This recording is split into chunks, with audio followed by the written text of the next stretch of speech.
Welcome to the channel recipes desk. இன்னைக்கு நம்ம சுவையான முட்டைக்கோஸ் கூட்டு எப்படி செய்யறது அப்படின்றத பார்க்கலாம். அந்த கூட்டு சாதத்தோட வச்சு சாப்பிட்றதுக்கு ரொம்ப நல்லா இருக்கும். இது செய்யறது ரொம்ப ஈஸி தான். கண்டிப்பா முட்டைக்கோஸ் பிடிக்காதவங்க கூட இந்த மாதிரி செஞ்சு கொடுத்தீங்க அப்படின்னா விரும்பி சாப்பிடுவாங்க. அந்த அளவுக்கு இந்த டேஸ்ட் ரொம்ப நல்லா இருக்கும். ஃபர்ஸ்ட் இந்த கூட்டு செய்யறதுக்கு என்னென்ன பொருட்கள் தேவை அப்படின்றத பார்த்துடலாம். அதுக்கப்புறம் எப்படி செய்யறது அப்படின்றத நம்ம இந்த வீடியோவில் பார்க்கலாம். அதுக்கு முன்னால் இந்த ரெசிபீஸ் டெஸ்க் சேனலை இன்னும் சப்ஸ்கிரைப் பண்ணல அப்படின்னா கீழே உள்ள அந்த ரெட் கலர் சப்ஸ்கிரைப் பட்டனை அழுத்தி சப்ஸ்கிரைப் பண்ணிக்கோங்க. அப்போ தான் நான் போடுற வீடியோ உங்களுக்கு டெய்லி நோட்டிஃபிகேஷன்ஸாக வரும். பக்கத்தில் உள்ள அந்த பெல் ஐக்கானை அழுத்திட்டிங்க அப்படின்னா உங்கள் மெயிலுக்கே ஸ்ட்ரைட்டாக அந்த நோட்டிஃபிகேஷன்ஸ் வந்துடும்.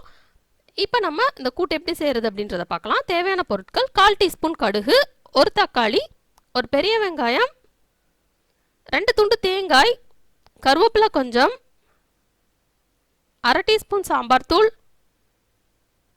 1/2 டீஸ்பூன் மஞ்சள் தூள், 1/2 டீஸ்பூன் சோம்பு, 1/4 டீஸ்பூன் சீரகம், 2 பச்சை மிளகா, 3 பல் பூண்டு, 1/4 டீஸ்பூன் உளுந்து, 1/4 டீஸ்பூன் சீரகம், 2 சிகப்பு வத்தல், 1/4 கப் பாசிப்பருப்பு, 5 சின்ன வெங்காயம், 1 டேபிள் ஸ்பூன் கடலைப்பருப்பு, 1/2 கப் முட்டைக்கோசு நல்லா துருவி எடுத்து வச்சுக்கோங்க. இந்த மாதிரி சின்ன சின்னதாக இருக்கிற மாதிரி துருவி எடுத்து வச்சுக்கோங்க. ஃபஸ்ட்டு நம்ம ஒரு மிக்சி ஜார் எடுத்துடலாம். அதில் தேங்காய் சின்ன சின்ன துண்டாக நறுக்கி சேர்த்துடலாம். அதுக்கப்புறம் அது கூட சீரகம், சோம்பு சேர்த்துடலாம். சேர்த்துட்டு இப்படி நல்லா கொரப்பாக அரைச்சி வச்சுக்கலாம். நெக்ஸ்ட் நம்ம ஒரு கடாய் எடுத்து அதில் இந்த பாசி பருப்பு சேர்த்துடலாம். சேர்த்துட்டு இதை நல்லா ட்ரை ஃப்ரை பண்ணிக்கலாம். இதில் லேசாக சிவக்கட்டும், அது வரைக்கும் இதை ட்ரை ஃப்ரை பண்ணிடலாம்.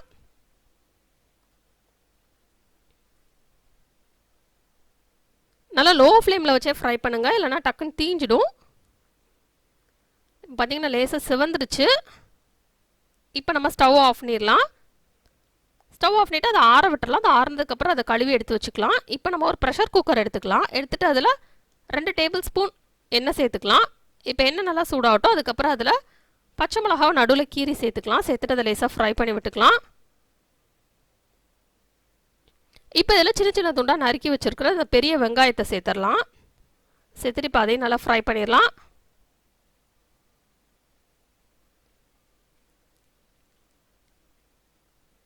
இப்போ இதை ஃப்ரை பண்ணிடலாம். லேசாக ஃப்ரை ஆகட்டும். அதுக்கப்புறம் இதில் நம்ம சின்ன சின்ன துண்டாக நறுக்கி வச்சுருக்கிற தக்காளி சேர்த்துடலாம்.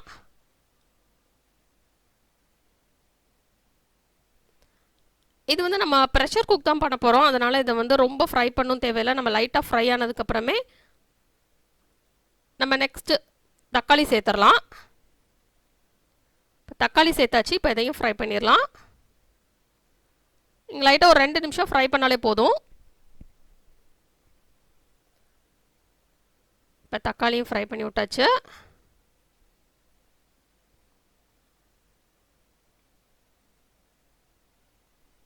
இப்போ நம்ம ஃப்ரை பண்ணி வச்சுருந்தோம் அந்த பருப்பை வந்து கழுவி நம்ம உள்ளே சேர்த்துடலாம். இப்போ கடலைப்பருப்பையும் சேர்த்துடலாம். இப்போ நம்ம தேவையான அளவு தண்ணி சேர்த்துடலாம். இது முங்குற அளவுக்கு தண்ணி சேர்த்தா போதும். இப்போ நம்ம இதை ப்ரெஷர் குக் பண்ண போகிறோம். இப்போ குக்கரை க்ளோஸ் பண்ணிவிட்டு நம்ம 3 விசில் ஹை ஃப்ளேமில் வச்சு ப்ரெஷர் குக் பண்ணிடலாம். இப்போ ப்ரெஷர் ரிலீஸ் ஆகிடுச்சு. இப்போ அப்படியே நம்ம குக்கரை ஓப்பன் பண்ணிடலாம். இப்போ பருப்புலாம் நல்லா வெந்துருச்சு.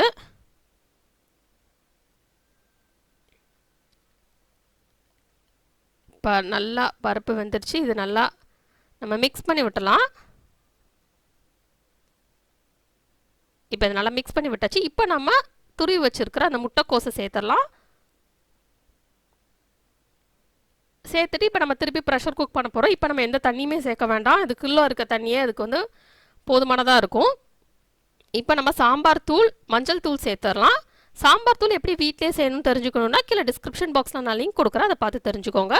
இப்போ டிஷ்ஷுக்கு தேவையான அளவு உப்பு சேர்த்து இது எல்லாத்தையுமே நல்லா மிக்ஸ் பண்ணி விட்டுருங்க.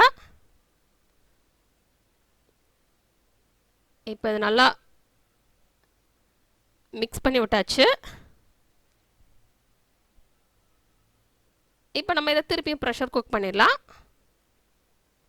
அப்படியே நம்ம குக்கரை க்ளோஸ் பண்ணி ஹை ஃப்ளேமில் வச்சு ஒரே ஒரு விசில் தான் ப்ரெஷர் குக் பண்ணணும். அதுக்கப்புறம் இப்போ ப்ரெஷர் ரிலீஸ் ஆகிடுச்சு. இப்போ நான் குக்கரை ஓப்பன் பண்ண போகிறேன். இப்போ பார்த்தீங்கன்னா எல்லாமே நல்லா ப்ரெஷர் குக் ஆகிடுச்சு. இப்போ இதை நல்லா மிக்ஸ் பண்ணி விட்டுருங்க.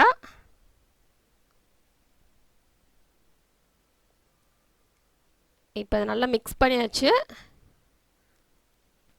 நெக்ஸ்ட் நம்ம இப்போ ஒரு கடாய் எடுத்துடலாம். கடாய் எடுத்துகிட்டு அதில் 1 டேபிள் ஸ்பூன் எண்ணெய் சேர்த்துடலாம்.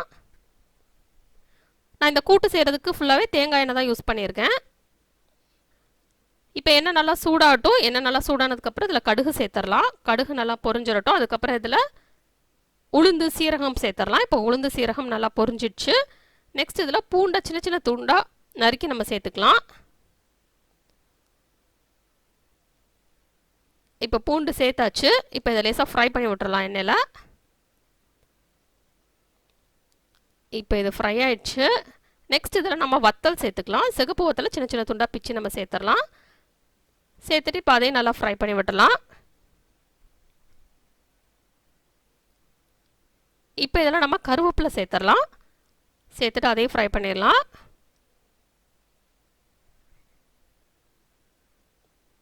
இப்போ இதெல்லாம் நம்ம சின்ன வெங்காயத்தை நறுக்கி சேர்த்துடலாம். சேர்த்துட்டு அதையும் இப்போ ஃப்ரை பண்ணிடலாம்.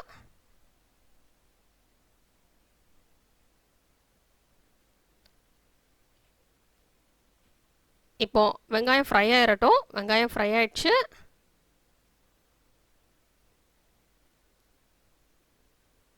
இப்போ நம்ம இதில் ப்ரெஷர் குக் பண்ணி வச்சுருந்தோம்ல, அது அப்படியே நம்ம குக்கரில் இருக்கிற எல்லாத்தையுமே உள்ளே அப்படியே சேர்த்துடலாம். இப்போ எல்லாத்தையுமே உள்ளே சேர்த்தாச்சு. இப்போ இது எல்லாத்தையுமே நல்லா மிக்ஸ் பண்ணி விட்டுலாம்.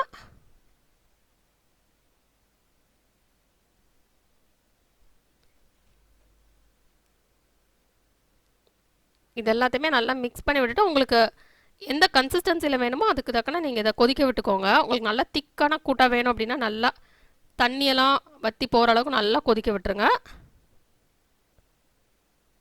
இல்லை கொஞ்சம் நீங்கள் வந்து இந்த செமி கிரேவி டைப்பில் வேணும் அப்படின்னா நீங்கள் அதுக்கேற்றப்பில் நீங்கள் வந்து உடனே ஸ்டவ் ஆஃப் பண்ணிடலாம். இப்போ நான் ஒரு நிமிஷம் மட்டும் அப்படியே மிக்ஸ் பண்ணி விட்டுட்டே இருந்தேன். அதுக்கப்புறம் இப்போ நான் துருவி வச்சுருந்த தேங்காவோ இல்லைனா நம்ம மிக்சியில் அரைச்சி வச்சுருந்த அந்த தேங்காவோ சேர்த்துக்கலாம். துருவி வச்சுருந்த தேங்காய் அப்படின்னா நீங்கள் வந்து சீரகம் சோம்பு அதையும் சேர்த்து பவுடர் பண்ணி நீங்கள் உள்ளே சேர்த்துக்கோங்க. இல்லை நான் மிக்சியில் அரைச்சி வச்சதை அப்படியே சேர்த்துட்டேன். சேர்த்துட்டு இப்போ இதை நல்லா மிக்ஸ் பண்ணி விட்டலாம். இது நல்லா மிக்ஸ் ஆகிடுச்சு. இப்போ நான் ஸ்டவ் ஆஃப் பண்ணிட்டேன். இப்போ நமக்கு சுவையான முட்டைக்கோஸ் கூட்டு தயாராகிடுச்சு. இதை நம்ம சாதத்தோடு வச்சு சாப்பிட்லாம். டேஸ்ட் வந்து ரொம்ப நல்லாயிருக்கும். இந்த முட்டைக்கோஸ் கூட்டு நீங்கள் ட்ரை பண்ணி பாருங்கள். இந்த ரெசிபி உங்களுக்கு பிடிச்சிருந்தா நான் லைக் பட்டன் கிளிக் பண்ணுங்கள். உங்கள் ஃப்ரெண்ட்ஸோட இந்த ரெசிபியை ஷேர் பண்ணுங்கள். மறக்காமல் இந்த சேனலுக்கு சப்ஸ்கிரைப் பண்ணுங்கள். இந்த சேனலில் போடுற சமையல் வீடியோ நோட்டிஃபிகேஷன்ஸ் உங்களுக்கு உடனுக்குடன் வேணும் அப்படின்னா சப்ஸ்கிரைப் பண்ணிவிட்டு பக்கத்தில் இருக்கிற அந்த பெல் ஐக்கானை கிளிக் பண்ணுங்கள். இந்த ரெசிபியை பார்த்ததுக்கு ரொம்ப நன்றி. தொடர்ந்து சேனலோடு இணைந்திருங்கள். புதிய புதிய ரெசிபிகளுக்காக இந்த ரெசிபியை ட்ரை பண்ணிவிட்டு எப்படி வந்திருக்கு அப்படின்றத கீழே உள்ள கமெண்ட்ஸ் பாக்ஸில் மறக்காமல் சொல்லுங்கள். இந்த ரெசிபிஸ் டிஸ்கோட Facebook page, Instagram link, Twitter link மற்றும் பின்ட்ரெஸ்ட் லிங்க் கீழே டிஸ்கிரிப்ஷன் பாக்ஸில் இருக்குது. தேவைப்படுறவங்க அதை ஃபாலோ பண்ணிக்கலாம்.